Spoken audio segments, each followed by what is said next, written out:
Test 1. You will hear a number of different recordings and you will have to answer questions on what you hear. There will be time for you to read the instructions and questions, and you will have a chance to check your work. All the recordings will be played once only. The test is in 4 sections. At the end of the test, you will be given 10 minutes to transfer your answers to an answer sheet. Now turn to Section 1. Section 1. You will hear a telephone conversation between a travel company employee and a customer. First, you have some time to look at questions 1 to 5.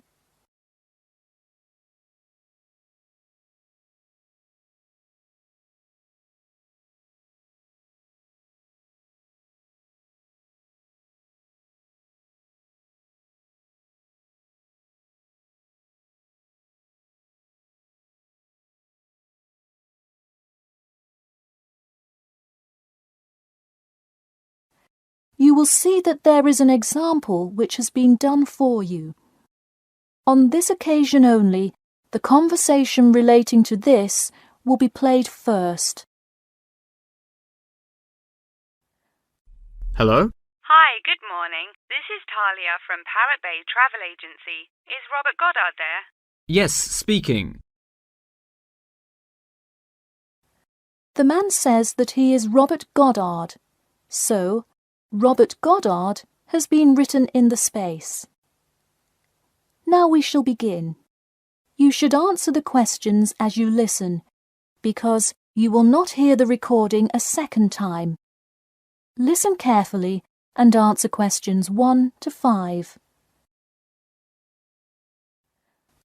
Hello? Hi, good morning. This is Talia from Parrot Bay Travel Agency. Is Robert Goddard there?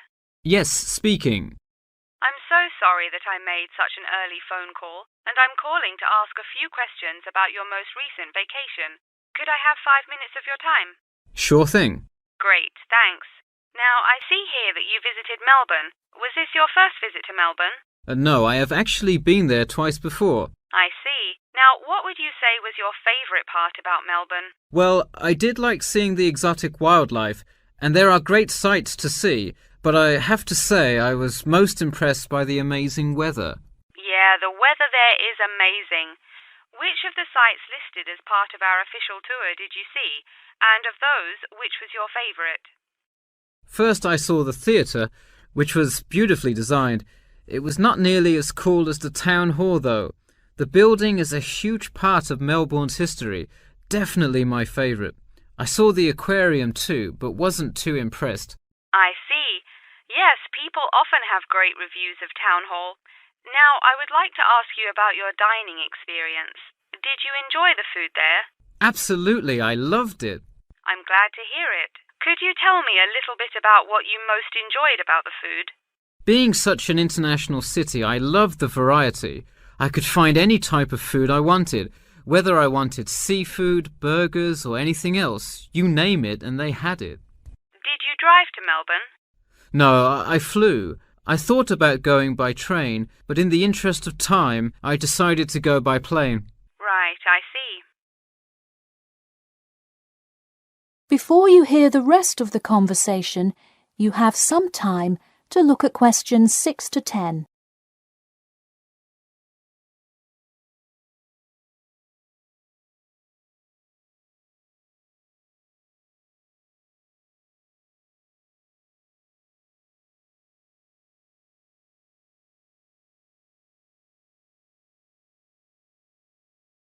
Now listen and answer questions 6 to 10. And would you mind telling me whether you are under 20, between the ages of 20 and 40, or older than 40? It would be nice if I was still under 20. My vacation probably would have been quite different. Actually, though, I just turned 41 last week. Oh, happy birthday. So, did you treat yourself and fly first class? No way. I would love to have a budget that high. I'm more in the mid-range income level. I wasn't always, though. I spent much of my life in a low-income household. I see. That answers my next question then, of income level. And what was the purpose of this visit? I had to go there on business a lot before and decided I would go there for tourism this time. I see. And what is your occupation? I am mainly a computer programmer. I also write for a travel magazine on the side, which is why I visited Melbourne before, but it's not my main source of income. I see. Wow, it sounds like you work a lot. Yes, I am very busy, which is exactly why I took a nice week-long vacation to Melbourne.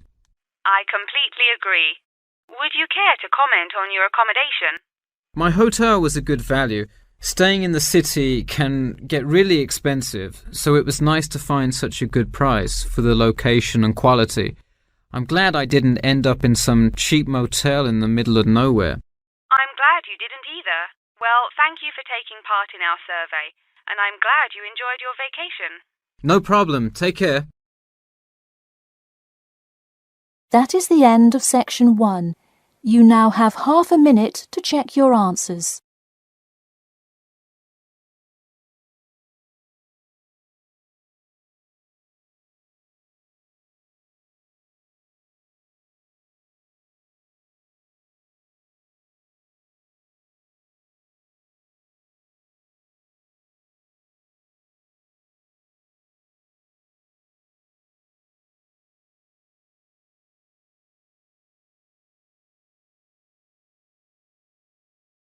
Now turn to section 2.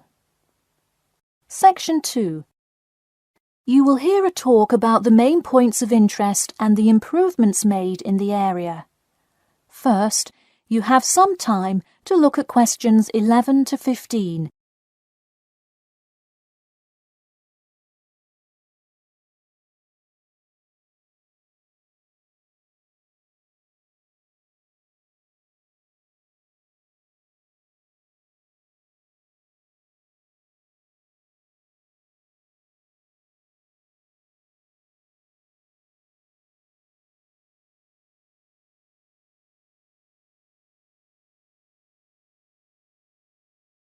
Now listen carefully and answer questions 11 to 15.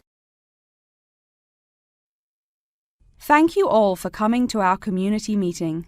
As you know, we're excited to unveil our improvement plan as we look forward to the influx of tourists in the summer months. I'll start with a quick overview of the main points of interest in the area for anyone who may not quite know his or her way around yet, and then I'll get to the improvements made. First off is my favourite, the Science Museum, which is on the corner of St George Road. If you have not visited yet, I encourage you to go before the busy season. It is absolutely spectacular. There is even a flight simulator you can try out. Just west of the Science Museum is the National History Museum. It's a sight not to be missed as well, with each floor devoted to a different era in our nation's history. There are special exhibits for children with interactive games and fun history lessons too. If you're looking for parking, it is available on the intersection of Queen Street and South King Street in the car park. Standard hourly and daily rates do apply.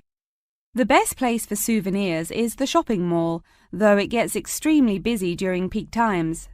You can get there from the Tube or the entrance on Timber Road, just south of Cornwall Road. This area has students everywhere, usually from the primary school across the street from the shopping mall. Classes often take field trips and engage in guided tours through the area. So that's the overview of the main sites, and hopefully by now I've given you a general idea of the area. Before you hear the rest of the talk, you have some time to look at questions 16 to 20.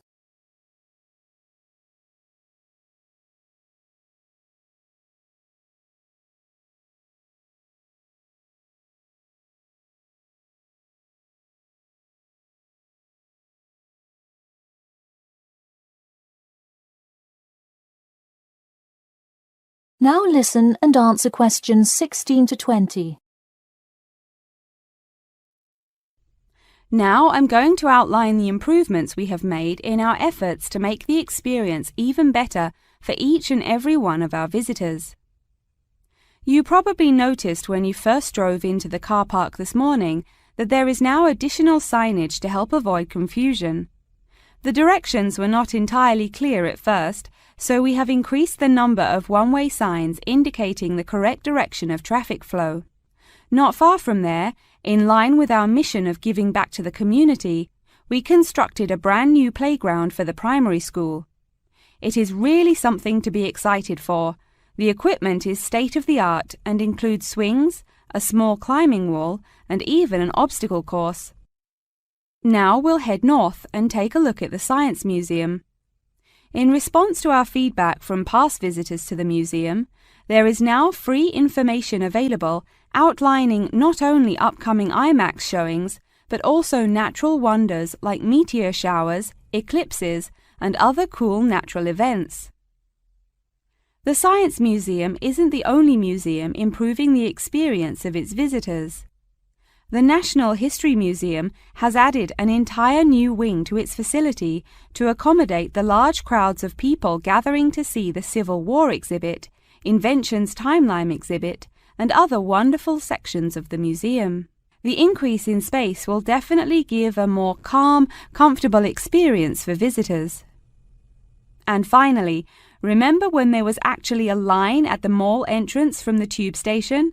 It was terrible trying to get anywhere from the tube because foot traffic got so backed up sometimes. We have addressed that by adding another entry point into the mall from the other end of the platform to disperse the crowd. So those are the major improvements we have made. Clearly, having too many people that want to visit and enjoy what our community has to offer the public is a good problem to have, and I am confident that we have made the changes necessary to accommodate the growing interest in the area. As always, we welcome any questions, comments, or concerns about the new improvement plan. In a few minutes, I will open up the floor for questions, but you can also contact me or any other board member by email or through the city website. Thank you for coming, and I now encourage you to stay for the questions and answers panel occurring between now and 10:30. That is the end of section 2. You now have half a minute to check your answers.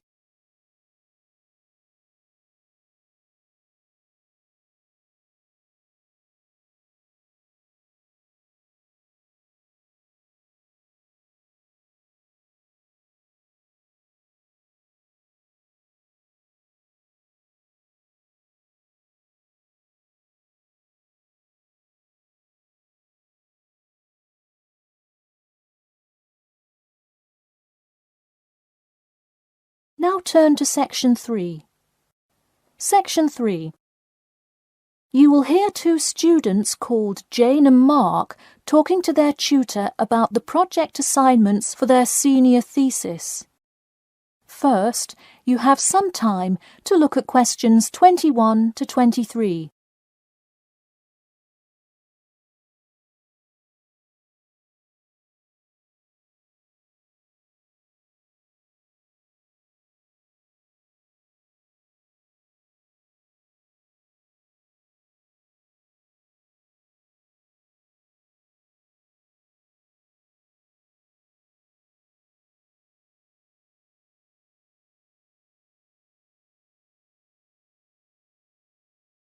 Now listen carefully and answer questions 21 to 23. So, you were both given your project assignments for your senior thesis today, right? Yes, and we already have to submit our topics next week. But how could they give us a grade this soon? No, next week's due date will not be counted towards your final grade. The teachers are just going to read your topic and give you feedback. Oh, I see. So first we should come up with our topics, and then what? Well, once you know what you want to study, you need to think about how you'll study it. You need to decide on your research methods. The methods will be the main part of your paper. What about the results section?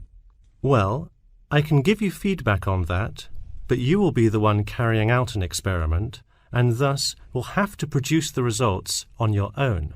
What I would like to do today is practice writing research papers before you even begin your report. I'll give you samples of old data from past experience, and you can practice writing results and drawing conclusions. I think that would be really helpful. Yeah, it sounds like a lot of extra work, but I'm sure it would make our actual project easier. You're exactly right. So let's get started. First, let's try this simple experiment on fruit flies. Read the information and then take 25 minutes to summarize a results and conclusion section. That's really important. Pay attention to the time limit. Okay, does it still have to be 6,000 words? No, don't worry about that. What if we get off topic? I wouldn't worry too much. You'll have so much information to write about that it should be easy to stay on topic.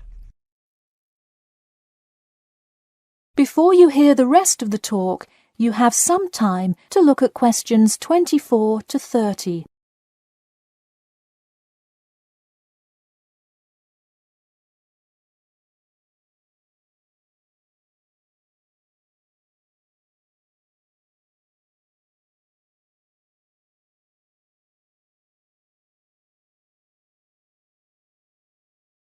Now listen carefully and answer questions 24 to 30. But what about other sources? Well, for this assignment, you can use the one from your textbook. In your actual paper, you should find old experiments that support your topic. So do we need to find different types of sources? For instance, should I be conducting lots of interviews to use in my paper? No, there's no need to conduct lots of interviews or anything like that. Okay, I'm ready to get started. I'm still a little confused, though, on how we should format our paper. Don't worry about it for now, but on your final paper, make sure to pay attention to the format. It should follow the guidelines exactly. Oh man, I'm starting to understand why they give us all semester to do this. Are there any other small details like that we should know about? Not a whole lot. Make sure you provide 2 copies. One for your teacher, of course, but one for yourself as well. And of course, you know the due date, right? It's April the 11th, right? What? No, it's May 11th, right? Yes. The due date is May 11. Write it down. Oh wow, yeah, I need to note it. Also, I'm having trouble finding information on my topic. What if I can't find enough good sources? It's all right to change your topic. Just make sure to do it before the beginning of April. Oh really? Wow, I'm definitely going to change it then. Just make sure to write a note to your teacher letting him or her know. Okay, so getting back to writing this sample paper, where do we start? Should I just explain the experiment and what happened? Well, you need to start with your hypothesis, what you think will happen, and then describe your procedure. Then you can write up the results and your conclusions. Oh boy, I don't know if I can handle any more instructions. That is the end of section 3. You now have half a minute to check your answers.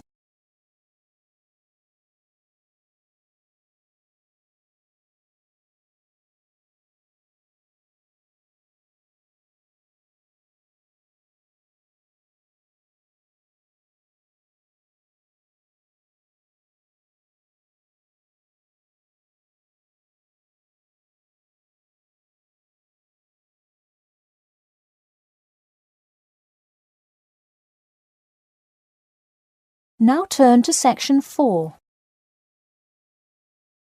Section 4. You will hear part of a lecture about factors you should consider when creating advertising materials and the effects they can have on your product sales. First, you have some time to look at questions 31 to 40.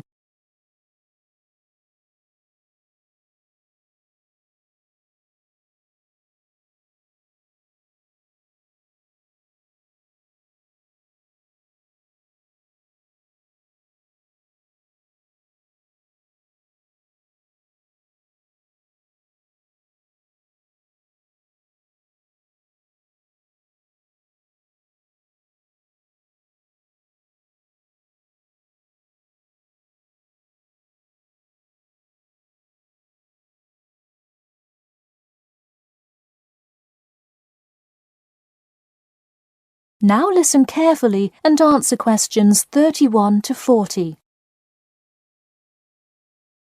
Hello class, and welcome back to Marketing Strategies. This week I will expand upon last week's lecture by talking about factors you should consider when creating advertising materials and the effects they can have on your product sales. Lesson 1. Limit your advertising to the geographic area of your target market. Though you may have a product that people want in a large area, the distance that customers are willing to travel is a significant factor in their choice of where to purchase that product. Take this example. If you're really hungry and decide you want a burrito, would you choose the restaurant that is a block from your apartment, or the one that is just as good, or even slightly better, across town? Of course, you'd pick the closer restaurant. Next, there's the method of communication to your target market. How do you decide among radio ads, TV commercials, flyers, or even word of mouth? While we often think of the visual presentation of ads, there's much more to advertising than the look. Studies show that consumers are much more likely to remember advertising slogans if there's also a sound plate. Did you know that your sense of smell is closely linked with memory? Think about Mandy's candy store up the road. Every time you walk past it, you can just smell the chocolate, right? I bet you can almost smell it now. Just mentioning the name brings about the smell memory and, in turn, a chocolate craving. What better way to sell chocolate bars? Obviously, sometimes appealing to the senses isn't the most practical way to advertise. For example, it's a good idea to come up with a marketing strategy that adapts to the product, especially digital products. The flexibility of this kind of products is extremely important, so it's very common for advertisers to form one single layout for all of their ads, the visual, the medium, even the majority of the content, and simply update the ad each time they come out with a new version. Remember, advertising is all about stirring up the right feeling in your potential customers, whether by stimulating the senses, appealing to the intellect, and so on. Once the customer experiences the ad, the important thing is his or her reaction. Someone could love the ad you made, but unless he or she considers buying the product, you've failed to get the reaction you were looking for.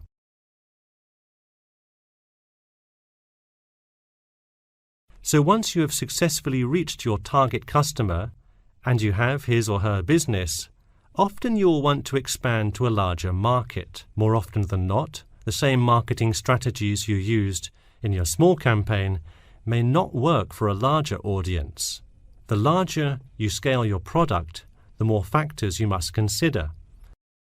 For instance, Apple operates worldwide, so they must tailor their advertising for each market they enter. Often you'll see Apple ads on international flights that appear not only in English, which is the lingua franca of most regions, but also in the native languages of the majority of passengers. I travelled to Russia last week, and it was really interesting to see the same Nike ad that I've seen 100 times, except this time it was in Russian. Okay, going back to the medium of the advertisement, even after choosing to create print ads instead of radio announcements, television commercials, etc., there is more to consider. If you print your ad in a newspaper, it will be read by a far different audience than if you print your ad in a popular magazine. Would you put an ad for the new Justin Bieber album in a newspaper? Probably not, because that product is most suitable for youths. Let's face it, do you know anyone under the age of 25 that buys a newspaper? No. Now let's try a few strategy exercises. Imagine you're a company that is aiming to improve the environment by making products that reduce human waste. How would you advertise your product? Clearly it would send the wrong message if you put up flyers or other materials that cause lots of waste paper. Consider instead putting commercials on the Health Channel or buying ad space on websites like UNESCO. Or here's another example. What is one great place to advertise suntan lotion? How about a swimming pool? It has the exact group of people that need the product.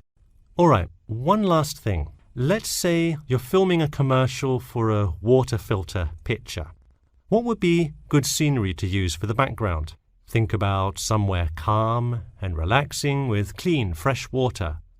Can't you see how much more effective a commercial with the beautiful scenery and flowing rivers of a national park would be than, say, water dripping from a tap? So to wrap things up today, think about the geography of your target market, the type of marketing material you should use, and the most effective way to appeal to the customer in order to make a successful ad campaign. That is all I have for you today. Make sure to read through Chapter 8 for Monday if you have not done so already. Okay, now I'd be happy to answer any questions you may have. That is the end of Section 4. You now have half a minute to check your answers.